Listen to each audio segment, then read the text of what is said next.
mshahara, utawalipa kwa performance kwa namna wanavyokuletea.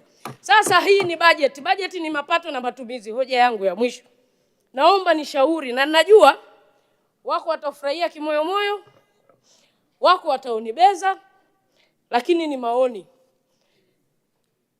Liko zao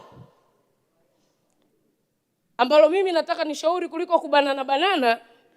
Hebu tuangalie chanzo hiki kipya cha mapato.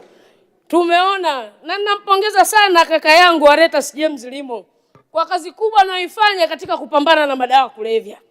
Lakini niliona kuna boti Bagamoyo imebeba jani linaitwa Shajaratul Fikra. Kuna wenzangu Mombasa kule wanaita Shajaratul Fikra, wengine wanaita kati, wengine wanaita miraa, wengine wanaita mirungi. Nikaenda kufanya tafiti.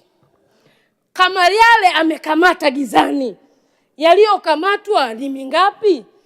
Ina maana tunamfaidisha jirani bila sisi kujua. Ana soko kubwa na anapata hela kupitia sisi. Nikaenda kujifunza zao hili la kati, na leo nashukuru wageni wa Kisomali walikuwepo, ndio soko kubwa. Serikali ya Somalia inakusanya mapato zaidi ya dola milioni 8 kwa mwaka kutokana na biashara ya mirungi. Kenya inaingiza dola milioni 300, tena kwa zile nchi ambazo ziko wazi. Tanzania tuhesabiki kwa sababu sisi tunaletewa gizani. Lakini dunia nzima mzunguko wa zaidi ya bilioni 3 dola kwenye zao hili la mirungi. Na huko nyuma nimeulizia Tanzania ilikuwa inaruhusiwa. Sasa mimi sina ushahidi na kinga ya bunge inilinge. Nasikia kuna kiongozi fulani alikuwa na rafiki anatumia. Sasa ile starehe nilipofuatilia la wastaarabu hawapendi bugudha. Hawezi kusikia mwenyekiti taarifa kapigana. Mheshimiwa, naomba nimalize. Malizia muda wako. Vitu vya msingi vinaongea vya kushauri. Sio mwenyekiti taarifa. Ile biashara huwezi kusikia mtu kamrushia chupa na kula mirungi. Taarifa. Sasa ule rafiki yake akawa anamchelewesha muda wa kuonana naye. Kwa hiyo tunaomba Hansard zituonyeshe, sio dhambi. Tujue lile bunge lilotunga sheria walitumia vigezo vipi. Leo ukiangalia madhara inasema mirungi inasababisha kansa. Twendeni Ocean Road. Kati ya sigara ambazo la tumbaku na mirungi, wapi wagonjwa wengi wanaosababishwa kansa? Twendeni tukajifunze. Wanasema mirungi inasababisha social dependence.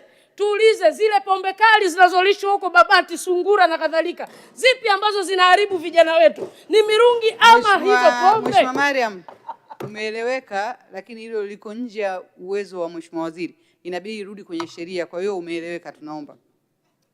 Ndio maana naomba nimalizie, Mheshimiwa Mwenyekiti. Sheria zinaletwa kwa miswada.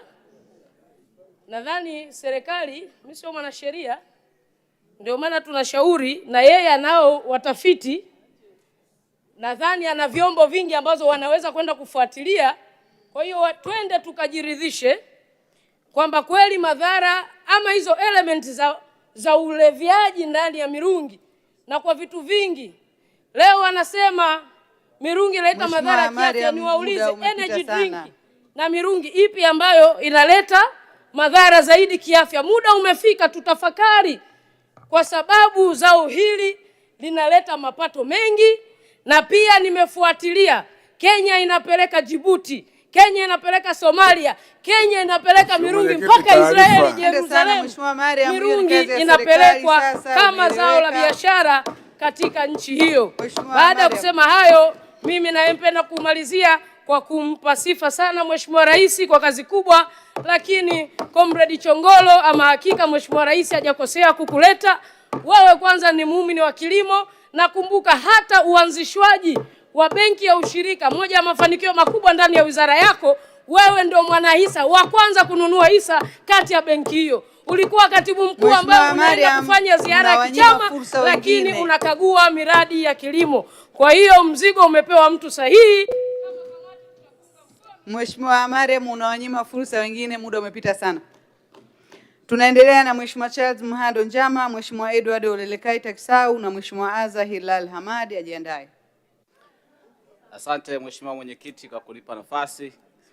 Nami nianze kwanza kwa kumpongeza Mheshimiwa Waziri wa Kilimo, naibu wake, katibu mkuu wa